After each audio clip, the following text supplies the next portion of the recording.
Welcome to the Aerospace Advantage podcast. I'm your host, John Slick Baum. Here on the Aerospace Advantage, we speak with leaders in the DoD industry and other subject matter experts to explore the intersection of strategy, operational concepts, technology, and policy when it comes to air and space power. So if you like learning about aerospace power, you are in the right place.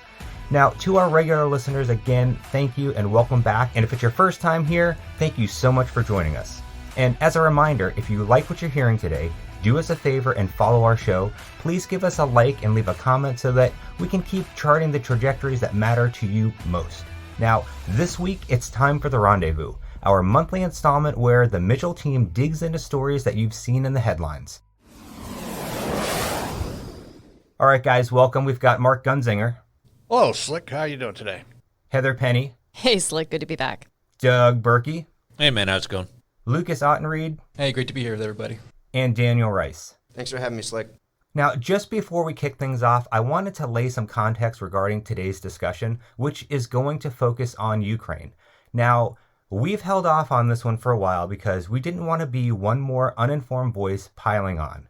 Now, there are some trend lines that warrant the discussion, and it's still important to flag that we're speaking with limited knowledge, so our observations will evolve as we learn more. And it's also crucial to highlight that we discuss strategy, operational concepts, and technology. We need to focus on the fact that there are innocent lives on the line, and none of us can forget the images that we're seeing of incredible suffering and loss. And from our perspective, this war did not have to happen. Putin chose to invade, but he didn't have to.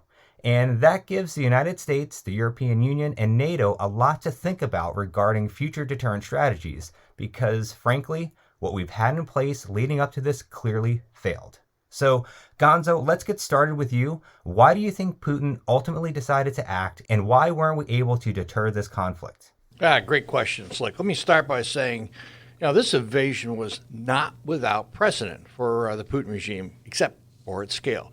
So it's no surprise to me and most others. Russia invaded Georgia in 2008, and then Donbass in eastern Ukraine in 2014, and of course it seized and annexed Crimea. So Russia suffered somewhat from international sanctions after those military adventures, but the costs were bearable, and its oil and gas exports to Western Europe and other states continued. We also can't discount the failure of many of our NATO allies to maintain the size of their militaries and modernize for modern warfare. And that has overall greatly eroded NATO's ability to deter Russia.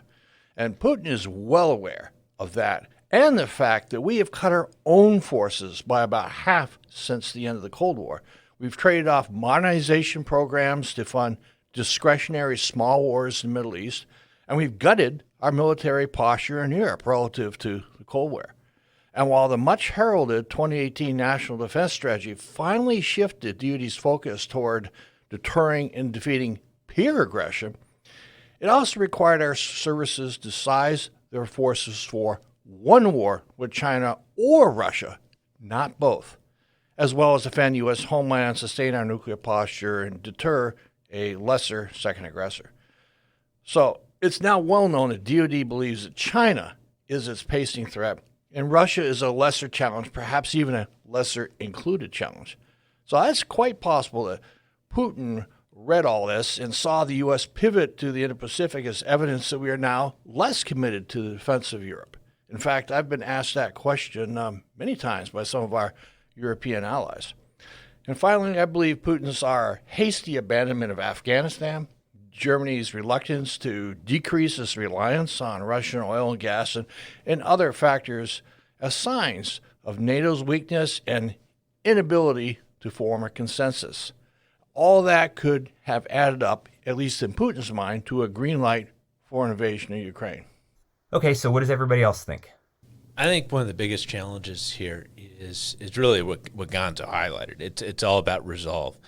And people have, in the news especially, have talked about this as a new action. And we've talked about this before as a team. This is a continuation. It's been ongoing for years, and really there's not been a penalty paid for it.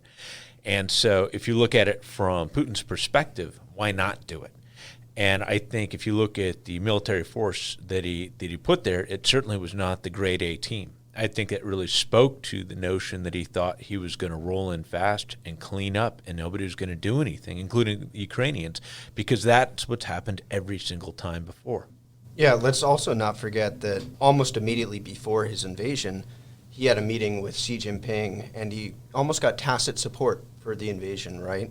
So he also had that back door, or that kind of out, in case things went wrong. He could look to China to try to alleviate some of the pressures of, let's say, the sanctions that we've imposed. So that's an important consideration as well. Yeah, for sure.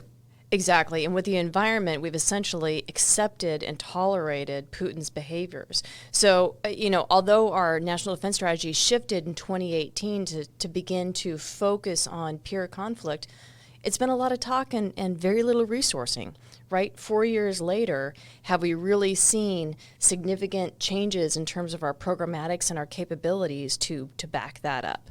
That's a shock, Heather. It really is. Okay, Heather, it's no secret that the Russian military performance has been far from impressive.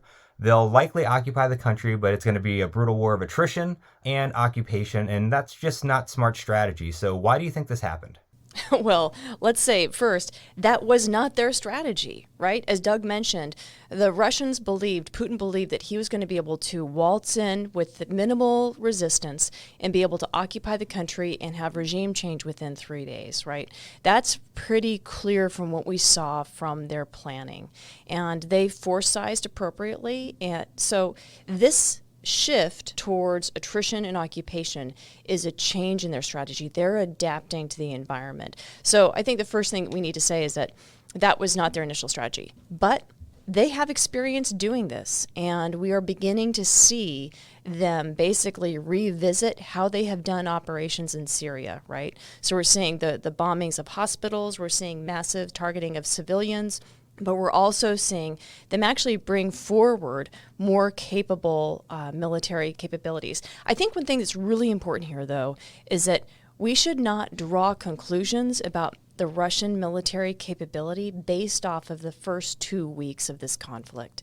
A lot of people are now saying, oh, well, hey, Russia, this big bad bear, couldn't even invade Ukraine within 2 days. They must really be just nothing but, a shadow force. It's a Potemkin village. I don't think that's true. And I think that that's a very dangerous conclusion to come to. Heather, I just want to jump in on one other piece here. If you look at a lot of the conversation that's happened at a policy and political level in this country, I think there's tremendous mirror imaging of our own values. And we have been thinking that other countries subscribe to those. And if you look at some of the recent hearings, for example, on the use of unmanned aerial vehicles and all of that, we are flogging ourselves to a level that I'd say is almost absurd. And beating ourselves up in ways that are really empowering aggressors who don't hold our values to act, because we're handcuffing ourselves so much, and it is read as tremendous weakness. If we don't like seeing hospitals getting bombed and mass targeting of civilians, which is a tactic that the Russians have used over and over again, like you said, Syria or Chechnya or all these other places, the only way to deal with that, because that is their playbook, is really deterring them up front, and that is peace through strength, and that is actually having resolve for decisive action, not this hand-wringing of how many angels can we count on a pinhead here of trying to get the nth degree of accuracy when, look, we try. That is our value proposition, and that's where we come from as people.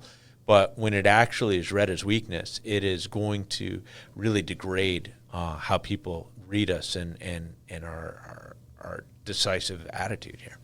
Okay, Gonzo, what about the lessons people are going to take away from this regarding the kind of capabilities that we're going to need in the future? I'm hearing folks say that we don't need cutting-edge systems because the Russians can't even shoot down a primitive Ukrainian UAV. What are your thoughts here? Well, Slick, the short answer is that would be the exact wrong lesson learned. Now, as you've mentioned, Heather and Doug, Russia is not performing as many expected, but we should not assume that Russia will fight a war against NATO the same way it's now fighting in Ukraine. That would be a foolish assumption. So, on what our allies need, let me talk about insights from war games I've participated in or led with many of our NATO allies, including exercises that focused on the defense of Poland and the Baltics. First, our forces have to be there, which means postured in Europe are capable of quickly responding to the battle space from out of theater. Now, I'll never forget one Polish Army colonel who told me the biggest difference between our militaries is, and I quote, "We are here and you are not." Next in priority is aerospace power, because only air forces can respond from inside and outside of Europe within hours to go on the offensive to begin to blunt a Russian invasion of NATO. It can take days to deploy ground forces from even Western Europe into the Baltics or elsewhere along NATO's eastern front, and it would take weeks for heavy ground forces to arrive from Canada, the US, and even the UK. So our allies need U.S. air forces that can fight with our NATO Air Force partners and can sustain those high-capacity strikes on Russian missile launchers, their long-range artillery, and other fire systems. We need 5th and 6th gen fighters to gain air superiority to provide cover for our friendly forces in contact with the Russian invasion force, to counter Russia's IADs, and, of course, unmanned aircraft of all classes, including some that are treadable, to find, fix, and track targets in contested areas.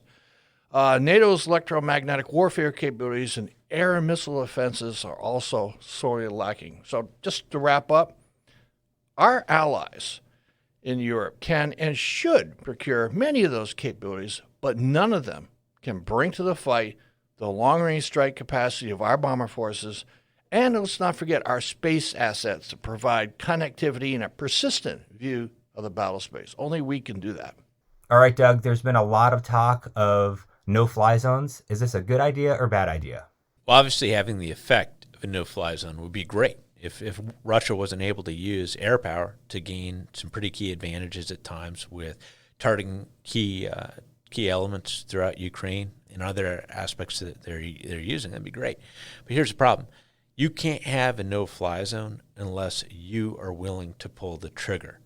Putin isn't going to just ground his Air Force because we decide to create a no-fly zone. It involves us being willing to pull a trigger and shoot down one of his aircraft. And that means, are we willing to go into a kinetic action against a nuclear peer adversary? And that could spiral out in incredibly dangerous ways.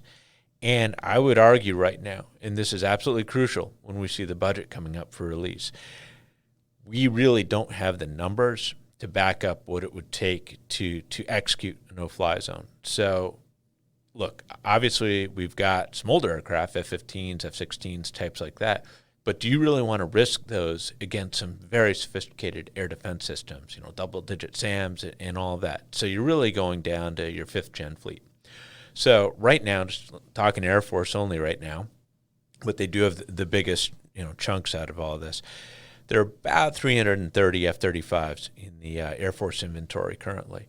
About 160 of those are in training and test units. You cannot really access those for combat roles. And then 150 are actually operational. Now, you don't just surge 150 jets at a given time to maintain air superiority for a no-fly zone. What you have to do is rotate them.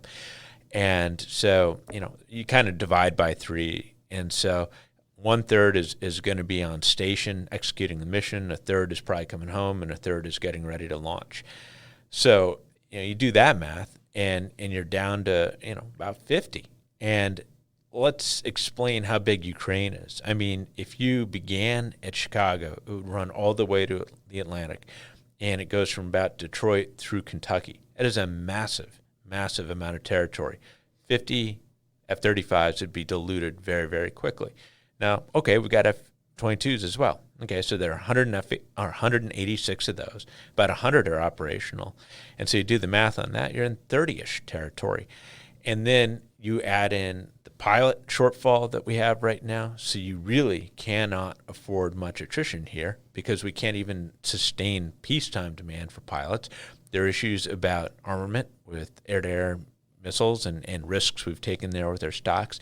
And by the way, I haven't even talked about maintaining operations in the Pacific. So this is giving a complete set of permissions for China to go do what it wants, because we don't have any fifth-gen air power in the Pacific in this scenario, or the Mideast, or North Korea, or wherever you want to talk about.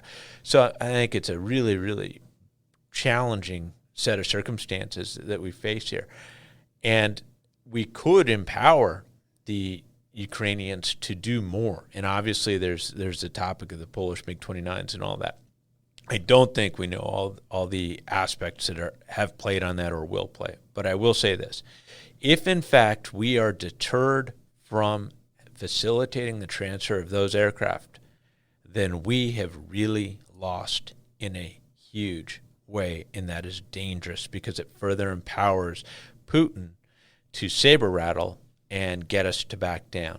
There is precedent for transfers. Obviously, we did that before we entered World War II with Lend-Lease. We also did it during the Yom Kippur War by direct transfer of F-4 Phantoms to Israel, with U.S. crews flying them in country while that war was hot because things are so bad. So I think it's something we just need to be very careful about. Clearly, the Ukrainians need as much as they can get, and they need things that are plug and play. You are not going to train them up on Western systems and create infrastructure for anything that isn't as simple as a manpad. And so a MiG-29 option isn't necessarily a bad idea, but if we're self-deterred, that's a huge problem.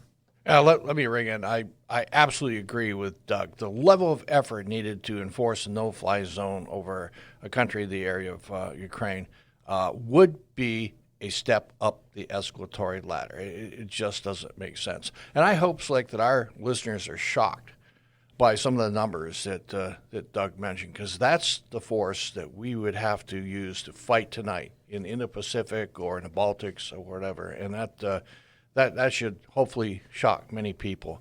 And the final point, of course, is let's give Ukraine all the tools that we possibly can to fight for freedom of the skies, and that includes transfer of the MiG-29. So it makes no sense whatsoever to stop that from happening. Doug and Gonzo, I love, Doug, how you operationalized this whole discussion about the no-fly zone. And Gonzo, what you said about what are the lessons learned and how do we apply this to the Indo-Pacific? I mean, Doug, what we're really talking about here is air superiority, the ability to control the skies. Bingo. And that is something I think that is, people initially began to say, oh, it's still contested. I think this needs to reinforce in our minds how crucial it is that we resource the Air Force so that we can provide air superiority, because we are seeing the impact of not having that kind of air superiority and control of the skies on what happens to the ground war, right? So it's not just about making sure that they don't have fighters airborne. It's also about suppressing their air defenses as well as their surface-to-surface missiles. So that's another key aspect of air superiority and control of the skies that's really important. And so we need to make sure that we're getting the right lessons learned, because we're not resourcing the service right now to be able to provide air superiority for the joint force no matter where we go. And when I say the service, I'm talking about the U.S. Air Force, not just the Ukrainian Air Force, right? So there's a lot of lessons learned we can take from this conflict and do some navel gazing for ourselves and say, are we really ready to fight something similar? And when Doug mentioned the size of Ukraine, man, that's nothing compared to the Pacific. So when you extend those ranges, you're really compressing the time on station. Basically, by the time the jet shows up, it's got to leave because it's out of gas. It doesn't have enough fuel to be able to stay on station and actually be able to execute its mission. So that then says, hey, if we have more ranges, we need to actually have more numbers, Gonzo, like what you said, as well as air refueling. And so that's another key capability that we need to be looking at across those ranges. So thank you for bringing up not just how do we actually implement this and the diplomatic impact of having the resolve to be able to do this, but what are the lessons learned we need to take when we transition to the Pacific? And we need to be able to do that in both theaters. Yeah, Heather, one last point, if I could jump in. Absolutely. I remember the very first war game I led in Poland with the Polish military and U.S. military combined. And it was obvious that our Polish allies thought that, the U.S. Air Force is going to roll in, they're going to control the skies, and that's going to enable us to do all these things in support of Poland's NATO ground forces. And I'll never forget an F-22 pilot standing up and says, no, wait a minute. You're assuming that our F-15s, F-16s, even the A-10s are going to be survivable, and they're not. And we don't have the fifth-gen air forces yet to do that. Well, we're building toward that, but we don't have it yet. And that was a big shock for our allies in the game. Well, and Gonzo, to that point, I mean, think about it. The F-15s, the F-16s, the A-10s, they weren't survivable in the 80s. That's why we had such massive inventories to account for the attrition and loss. So it's been numerous decades since then. And Heather, I'm glad you mentioned refueling, because that's another piece. It's also command and control and refueling that will support a no-fly zone. And that's why you're actually seeing the Air Force going to roll forward with a request for the E-7 wedge tail this time around, because the AWACS we currently have were really designed and built predominantly in the 70s, and they are so fragile. They're one of the weakest links in the force right now. Those have to be recapped, because if you don't understand how to employ air power and what's going on in theater, you're just bumbling around in there, and that doesn't work. And on the tanker front, it's a very complicating factor, because you cannot roll those forward, or you likely won't roll those forward amidst the defenses. And that's to your point about why these would be pretty short time on station, because we got to keep these guys more at the periphery where they're not going to get shot down a lot. But that's a fragile force as well, and that's why we've got to modernize it. Yeah, Heather, I just wanted to mention, too, I think you made a really great point that, maintaining a no-fly zone and maintaining that air superiority isn't just about clearing the skies of Russian jets. It's also about those ground-based air defenses. And a lot of those are in place within Russia. So it's not just about, giving the Ukrainians freedom of action, but when you say no-fly zone, are we actually prepared to go fly into Russia and attack those targets? And then that's a major escalation. Hey, so I just want to toss a question your way. You've flown a lot of combat missions. What are your thoughts on what you're seeing here? And maybe more importantly, what aren't you seeing? Well, I think the big thing, Doug, that I've said kind of tongue-in-cheek to my friends, I feel like, my ROTC seniors could have planned a better strategy regarding what to do on night one and in the following initial days to initially secure air superiority and make sure that my own ground forces would be protected going in once we had that established.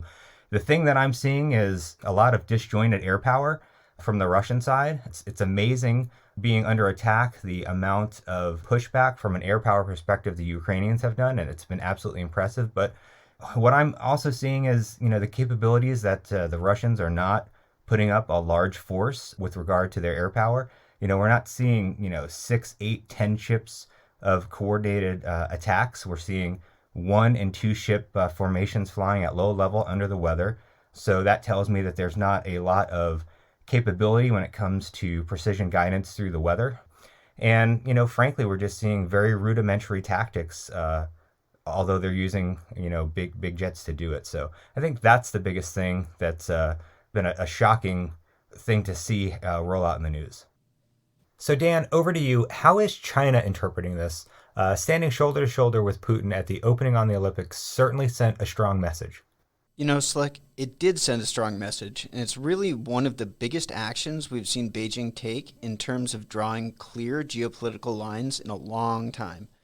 Remember, this is a country that has no formal alliances, so the joint statement that came out of Putin and Xi's meeting holds a lot of weight.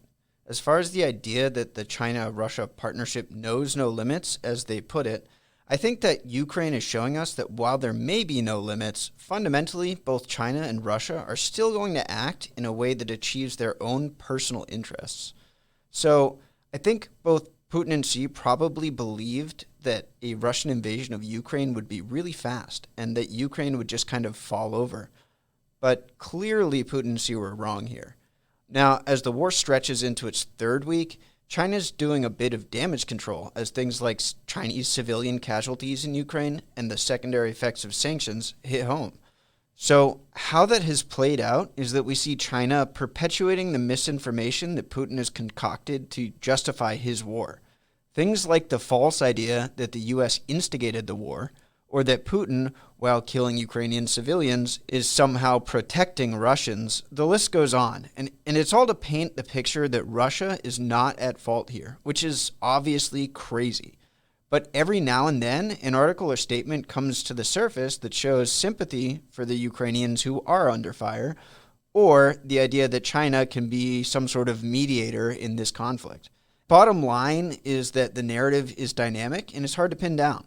And I think that really indicates that Beijing wants to hedge the outcome of this war and squeeze all of the benefit that it can out of the situation. So let's not forget that early on, China and Russia inked a new oil and gas deal valued at $117.5 billion.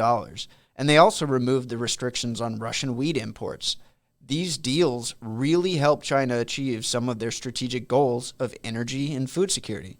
So it looks like Beijing is getting what they want, economic and strategic gains, while making sure that they have some way out if, say, Putin does not achieve his objectives in Ukraine. So even on social media, we're seeing this proliferation, and really not just more than just tacit support, because they're not just tolerating what's going on. They're echoing what's happening, what's happening in the information sphere in Russia. So we're seeing that support of Russia through China. At the same time, China's exploiting this opportunity to better themselves and better their oil and their food security, and really at the expense of Russia. So Dan, does what's happening in Ukraine have any effect on how we think about Taiwan? I think the big takeaway here is that China is watching what is happening in Ukraine in terms of the Allied response, and they're finding out what the limits are in what we will do and what we won't do to stop Putin's aggression. So trying to predict what China will do would be purely speculation, so I'm not going to go there. But we can be sure that they are watching and learning lessons that they will apply in their calculus over a Taiwan scenario. In terms of how we think about Taiwan, the main thing is really that we need to be focused on strengthening our allies and partners in the Indo-Pacific and really focusing on these partnerships. What we have learned from Ukraine is that the responses from our allies and partners have been overwhelming in terms of adding pressure through sanctions or supplying military equipment to Ukraine. And sometimes these responses have been very surprising. So I'm thinking specifically of Germany's response. So maintaining a strong set of allies and partners in the Indo-Pacific and actively deepening these relationships really adds another level of strategic surprise in terms of what our possible responses could be in the event of a Taiwan contingency. Lukas, what are your thoughts about how space plays into this? Are we seeing Russia threaten assets in orbit? Yeah, thanks. The short answer is just absolutely. Russia has an extensive arsenal of counter space capabilities. It can draw from ranging from temporary reversible effects all the way up to physical destruction of space assets, both on the ground and on orbit. And really, they're meant to deny the Ukrainians use of certain space-based capabilities, particularly space-based information. And to just cite a couple reported examples of what they've been doing, so Hawkeye 360, which is a geospatial analytics company, released a press release last week where they flagged that there's a lot of GPS interference near Ukraine, both in the lead up to the invasion, and that continues to this day. And it attributed those to various Russian electronic warfare capabilities, which Russia has a wide array of options to use. And it's not just for position navigation and timing data, but also satellite communications and other forms of space-based capabilities. Another one is cyber attacks, which is another potent counter-space weapon in Russia's arsenal. So coincidentally, at the same time that Russia was launching its invasion of Ukraine, there were tens of thousands of SATCOM terminals that were providing broadband internet that suddenly stopped working. And that was both in Ukraine, but also in other European countries as well.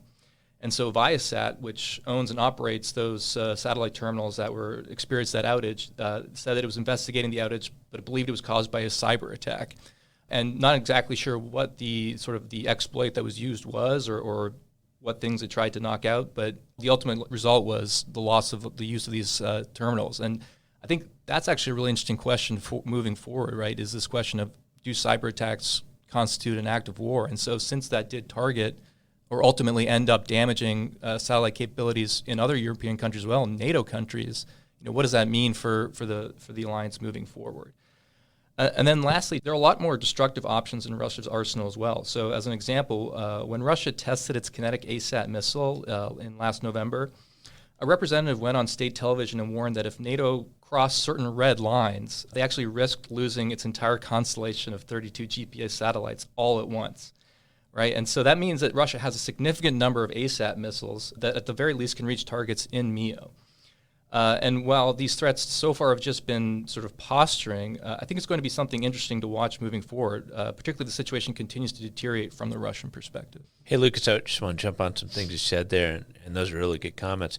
First off, recently we had a senior official over here for an event, and somebody asked about, hey, when would we ever actually get into a shooting war to defend our space assets? And the official said, well, satellites don't have mothers. We might not. In my opinion, especially in these circumstances, that is the exact wrong response, because at that point, we have surrendered any deterrent basis to really dissuade an adversary from going after our stuff. And the escalatory nature of that can be far more dangerous than nipping it in the bud right away. So I think we've got to get real on that with offensive and defensive capabilities in space. Doug, I mean, what you mentioned about satellites don't have mothers, yes, but actual soldiers, sailors, airmen, Marines, they have mothers, and they depend on those space satellites. Yep. So there's a cascading effect when adversaries attack our constellations, how that then impacts our warfighters. When we lose space, that really endangers the lives of our service members. Yeah, and just to add on to that, I mean, it's not just that you're attacking that space capability, it's the implications of it. And it's not just the military elements. I mean, so much of your civil society depends on space-based capabilities as well. And if those sort of things are getting shot down or disabled, that has a lot of detrimental impacts to your society. The other question that we've been hearing a lot, too, are from the commercial providers. And obviously, and you referenced it, there are a lot of commercial systems used to support military operations. And the question right now that we're hearing asked a lot of the administration and defense officials by commercial industry is, at what point do you defend our assets? Because it has huge, huge implications for how they manage that, assess risk, and where they choose to play. And again, it's another area where I think we have to be incredibly clear and decisive, because if we don't, we are really not going to like what's going to happen, and it's going to escalate to a place that is going to be very dangerous. Exactly right, Doug. To use the schoolyard bully analogy, we're basically letting them take our lunch, and we're not doing anything about it. All right, Gonzo, this is a big one. Why did Putin put his nuclear forces on high alert? Yeah, it's like that wasn't a surprise. It's entirely consistent with Russia's warfighting doctrine, which includes the limited use of nuclear weapons as a means to counter conventional attacks. And that's commonly called escalate to de-escalate, which really means that limited nuclear strikes are a way to compel an adversary to de-escalate. Now, I don't believe that Putin is actually going to use a nuclear weapon on Ukraine, even in a demonstration. He's got the conventional mass needed to eventually prevail.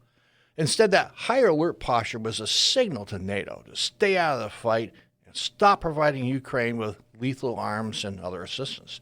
One last point. We talked about lessons learned a little earlier, and I think there's one to learn from this. Putin's action is a blow against the global nuclear zero arms control fanatics that believe we should greatly reduce or even eliminate our nuclear triad. Now, clearly Russia and others believe nuclear weapons have valid uses, even in conventional, or better said, hybrid conflicts. So we should not gut our triad as we have so many of our other forces. Now, Gonzo, you're so right. It is so dangerous to view the world as we want it to be versus viewing it as it is, and for us to overlay our values and assume our enemies hold the same. That is a very slippery slope. Yeah, Gonzo, to your point, I thought that was really interesting from Admiral Richards' testimony, because I think, the ICBM leg is one that people typically go after, and so it was interesting to hear him say that, given the events in Ukraine, saying, thank God for our ICBMs, and he kind of just left it at that, but kind of put a point on it. And I believe Putin would not hesitate to use a smaller yield nuclear weapon, whether or not in a test or actually on the battle space, if he actually thought that NATO was getting ready to escalate or frustrate his ambitions within Ukraine. I don't put it past him, because it seems to me like that is completely within historic Soviet and current Russian doctrine, and I think it's completely within his own psyche. So, as Doug said, we need to be very cautious about about mirroring. If Putin can achieve his objectives completely conventionally because we all stay out, then I agree. I don't think he'll do any kind of test demonstration or actual employment of nuclear weapons. Yeah, but I won't don't argue think with that at all. I don't agree. think he'd shy away from using it at all. Well, the key piece is this is about his existential survival as Right. a leader.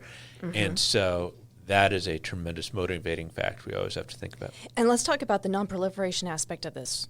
What's the lesson that other nations are taking about nuclear weapons? For example, where are Ukraine's nuclear weapons? Oh, that's right. They gave them up because we promised their security.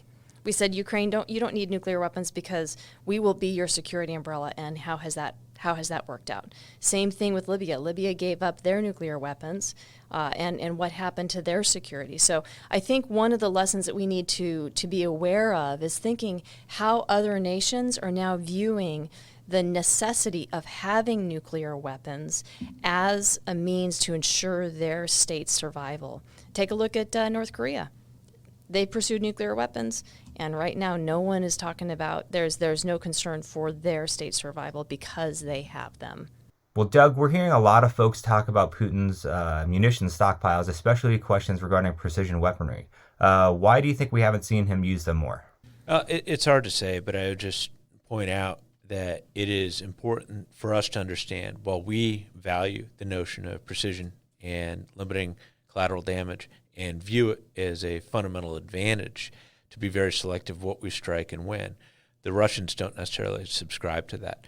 They certainly probably drained their stocks a little low in Syria, and maybe they have not replenished it. I would say the real lesson is for us that our way of war fundamentally depends on these. Our stocks have been very low, largely driven by budget and use. It's time to get real about rebuilding them. And I think we also can't assume that those stocks are totally gone. I mean, Putin could be holding those in reserve in case NATO becomes involved, and he's required to be much more precise about what he targets. All right, let me aim this one at both Gonzo and Heather. What are the lessons learned regarding U.S. arms sales? Are there certain types of technologies we should be looking to export to allies? And are our processes agile enough to make this happen? Yeah, I'll kick it off. Thanks, Slick. I'll pull on my experiences at DASD working on OSD policy. What I've heard from our allies, fifth-gen fighters, without question. Many of our allies and friends know that fifth-gen is a foundation for a modern Air Force. Fourth-gen is now second tier. Advanced air-to-air and air-to-surface missiles are also needed, so Russian forces don't outstick us. And that includes PGMs like JASMs and LRASMs and large quantities of anti-armor weapons that can be air and ground delivered, anti-ship weapons that can be launched from shore, comm systems that are suitable for operations in areas where jamming and other EW threats are going to be the norm. Higher capacity air and missile defenses as well. Patriot missiles are great, but they require a great deal of logistics support to move and resupply, and they're also kind of expensive, which means our allies simply can't buy them in the numbers needed. Our allies are very interested in non-kinetic defenses such as lasers and high-power microwave systems that we're now beginning to feel. So a combination of kinetic and non-kinetic systems can really provide the higher capacity air missile defenses that NATO needs. Kinetic alone can't do the job.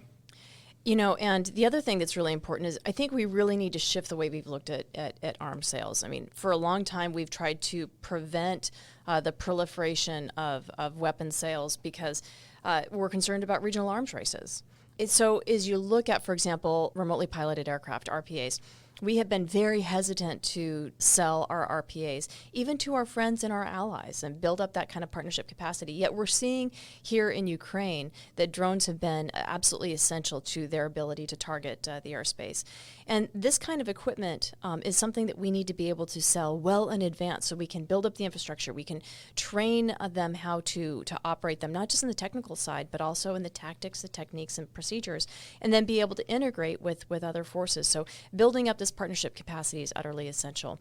Again, to get back to the drones, Ukraine had to turn to Turkey to buy their RPAs. Yet those RPAs, as sort of successful as they have been, or at least that we've seen on the videos that have been released, don't have the capacity, so they can't carry the armament. They don't have the range, they don't have the duration that U.S. systems have. So whether it was MQ-1 or MQ-9, by denying these sales to Ukraine, we've undermined their ability to protect themselves. All right, let's go around the table. I want to get a final observation from each of you regarding things we should be watching.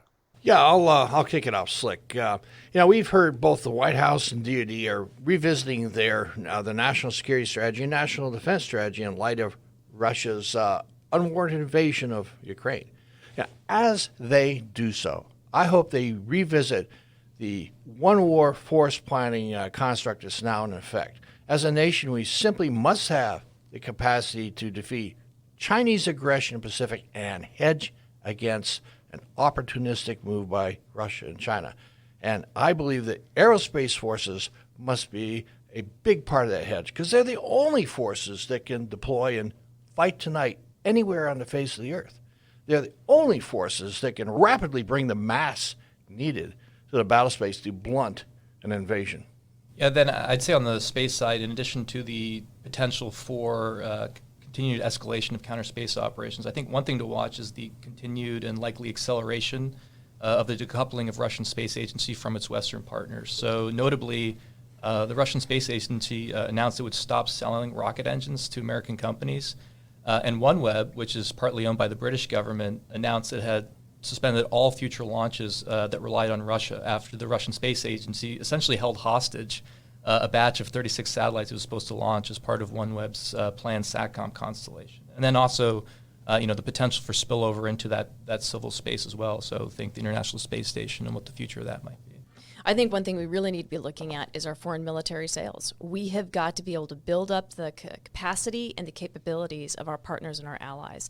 And so that's going to be crucially important, whether or not it's fifth generation aircraft, advanced munitions, remotely piloted aircraft. We need to change our policies to enable us to support our partners and our allies through those kinds of exports. And again, specifically with remotely piloted aircraft, because this is an important way that we can build up the capacity of those partners that may not be higher on the strength of our relationship, in terms of our alliances. Well, Department of State has to wake up. They're the ones holding it up. DOD wants this. The Hill wants this. Administrations have wanted this, and there's some key personalities at state that are the problem. In terms of things to watch, it seems that over the last month or so, very clear geopolitical lines are being drawn in this new tripolar system that we find ourselves in. Where we should be watching is how these lines are drawn in some of the non-traditional allies and partners and other nations in the Indo-Pacific, and more specifically, South and Southeast Asia. So I think we have a lot of work to do in terms of shoring up our relationship with these nations, and if China were to do something in the region, it will be these nations that will be part of that response. I'd roll in with it's all about the 23 budget that's going to come out probably next month. The word was that it was actually going to involve some very aggressive cuts. The continuing resolution has exacerbated the fiscal pressures. And so let's look at things like F-35 buy. Does the cash remain strong for GBSD, B-21? Are we investing in things like man-to-man teaming that are absolutely crucial? If the numbers go down, then we are losing, and we will not have time to catch up. And we really had a wake-up call now. I mean, this is why we were so motivated on defending F-35 last year, because we knew something like this was going to happen. So we need to reset aggressively starting this year. Yeah, we've talked about sending signals throughout this segment. I'll tell you that our budget really is an unambiguous signal, and we can't afford to send that kind of a signal. Amen. Well, team, we are at the end of this rendezvous, so I just want to say thank you for being here, and thanks for all of your insights. Well, I wish it was under better conditions, but it's good to talk about it. Yeah, till next time, Slick. Important topic. Thanks. Yeah, great being here, Slick. It's always a pleasure. Thanks, Slick.